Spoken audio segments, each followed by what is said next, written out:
A humildade nos ajuda a aprender com tudo. É por ela que a gente é ensinável, não é? Eu Uhum. estava falando isso quando caiu da última vez. Essa Exato. realidade da ensinabilidade, da humildade, os bem-aventurados, os humildes de espírito, porque deles é tudo. Uhum. É o reino dos céus. Eles terão introduções e percepções e vivências do impensável. Os que são humildes porque não resistem à graça de Deus em si, não resistem à graça de Deus na sabedoria, não resistem à graça de Deus na ciência, não resistem à graça de Deus no pensamento, não resistem à graça de Deus nas soluções, não resistem à graça de Deus nas novas metodologias melhores do que as que a gente possuía, não resistem. O humilde é um cara aberto em estado de absorção. Assim como hoje em dia a gente sabe que o nosso cérebro tem uma estrutura humilde, ou seja, ele é totalmente flexível, maleável, plástico, adaptável. A humildade é o que está na base da vida, da adaptação, é a humildade que está na base da evolução, é dizer, esse caminho não dá, é por aqui que é melhor. Uhum. De modo que, sem humildade, a vida não acontece, não melhora, não cresce, não se adequa, não se adapta, não aprende. E a própria ciência, que exalta muito a curiosidade científica, mas o cientista curioso, que não seja humilde, vai ficar limitado na sua própria genialidade. Não tem Uhum. Uhum. ninguém que tenha chegado a nenhuma grande conclusão científica em nenhuma dimensão da ciência que não seja herdeiro de muitos legados, de Uhum. muitos outros, de muitos achados, de muitas conjunções, sem as quais a gente não evoluiria, e para evoluir a gente não pode brigar com elas, a gente tem que examinar todas as coisas e reter o que é bom, como Paulo Uhum. disse, Uhum.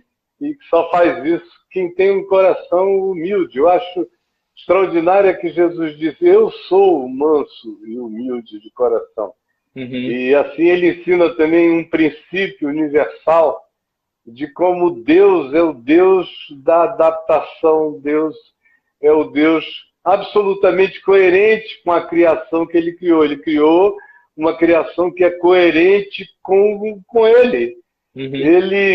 Ele cresce junto no processo, não que ele esteja por ser acabado, mas porque o processo inteiro é nele. Se o Uhum. processo inteiro é nele, Deus é humilde. Se o processo é nele. E nós estamos nos autodeterminando em todas e tantas direções, e há essa liberdade, porque a liberdade também é uma concessão do humilde de espírito. Uhum. O que não é humilde de espírito não faz concessões à liberdade de ninguém.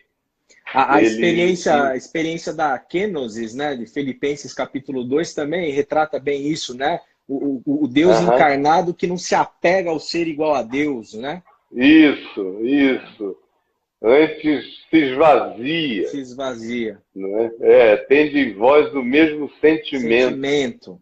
que houve também em Cristo Jesus, porque, sendo Deus, não julgou como usurpação ser igual a Deus. É um Deus que não se jacta de ser Deus.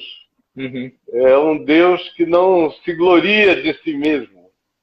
Sim. É um Deus que tem um todo poder absolutamente sutil, tão sutil que pode passar desapercebido pela mente menos dada à acuidade ou à própria percepção disso.